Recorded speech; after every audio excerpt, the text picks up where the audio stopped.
हाथी पांव रोग किसके कारण होता है? बैक्टीरिया, वायरस, फंगस या जेनेटिक डिजीज है या प्रोटोजोआ? तो आप क्या करके आओगे? प्रोटोजोआ से होने वाली बीमारी है। इस बीमारी में पैथोजन कौन होता है? पैथोजन का मतलब होता है रोगजनक, यानी कि इस बीमारी को जन्म कौन देता है? तो एक प्रकार का प्रोटोजोआ देता है। और कौन सा प्रोटोजोआ देता है आपसे वो पूछा है। तो बेटा इस प्रोटोजोआ का नाम होता है वुकरेरिया ब्रैनकोफ्टाई। वुकरेरिया ब्रैनकोफ्टाई, ये इस पैथोजन का नाम है।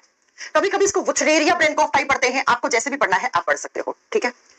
वुकरेरिया ब्रैनकोफ्टाई नाम का एक पैथोजन होता है। ये पैथोजन किसमें रहता है? ये भी एक मच्छर में रहता है बच्चों, मच्छर में रहता है। इसका वाहक कौन हो गया? मच्छर। कौन सा मच्छर? Culex mosquito. ये मच्छर की प्रजाति है क्यूलेक्स मच्छर। इस मच्छर की प्रजाति देखो, एक हो गया एनाफ्लीज मॉस्किटो, एक हो गया वो डेंगू वाला एडिस इजेप्टाई, एक हो गया ये। अच्छा 25 अप्रैल है 24 अप्रैल है, देख लेना बेटा कौन सा है। हाँ 25 शायद मलेरिया डे 24 अप्रैल नहीं 24 अक्टूबर को शायद पोलियो डे होता है और 25 अप्रैल को मलेरिया डे होता है। 25 होता है बेटा, सही कह रहे हैं आप। 24 मुझे वो 2 तारीख में कंफ्यूजन हो गया इसलिए मैंने लिख दिया होगा। 24 अक्टूबर को पोलियो डे होता है और 25 अप्रैल को आपका मलेरिया डे होता है। सही कह रहे हैं आप, ठीक है, नोट्स में सही लिखा हुआ है। तो क्यूलेक्स मच्छर, क्यूलेक्स मॉस्किटो ने आपको काटा तो क्या पिएगा? मच्छर है तो खून पिएगा भाई। तो आपके खून में क्या छोड़ जाएगा बताओ? खून में एक प्रोटोजोआ छोड़ जाएगा।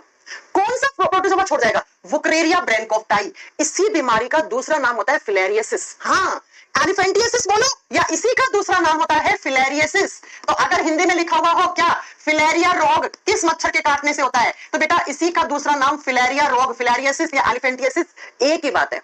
हाथी पांव इसको हिंदी में बोलते हैं, ठीक है, हिंदी में हाथी पांव। तो क्यूलेक्स मॉस्किटो ने, क्यूलेक्स मच्छर ने आपको काटा तो काटने से क्या छोड़ गया आपके खून में? एक आप बताएंगे बेटा एक प्रकार का पैथोजन छोड़ गया, जिस पैथोजन को हम प्रोटोजोआ मानते हैं। कौन सा? वुकरेरिया ब्रैनकोफ्टाई। अब क्या होगा, मैं आपको एक फोटो दिखाना चाहती हूं, आप इस फोटो को अच्छे से देखिए। इस बीमारी के अंदर होता क्या है ये देखो बच्चों, ये देखो होता क्या है। ऐसे हमारे बॉडी में जो लिम्फ नोड्स होती हैं उनके अंदर सूजन आ जाती है। और कौन से लिम्फ नोड्स में? पांव वाली में। इस तरीके से पांव सूज के हाथी के पांव जैसा हो जाता है। आप फोटो में साफ साफ देख पा रहे हैं, ऐसा हो जाता है, ऐसा कुछ ऐसा हो जाता है बेटा, पांव सूज के हाथी के पांव के जैसा। हाथी के पांव कितना वजनदार होता है, ठीक ऐसे ही। अरे एक बात याद रखना, अगर पूछे एथलीट फिट किसकी वजह से होता है, वो कवक फंगस की वजह से होता है। अगर आपसे पूछे हाथी पांव रोग, एलिफेंटियासिस या फिलेरियोसिस बीमारी किसकी वजह से होती है, तब आप क्या करके आओगे? प्रोटोजोआ करके आओगे। बच्चा इसमें कंफ्यूज रहता है, कंफ्यूजन वाली कोई बात ही नहीं है।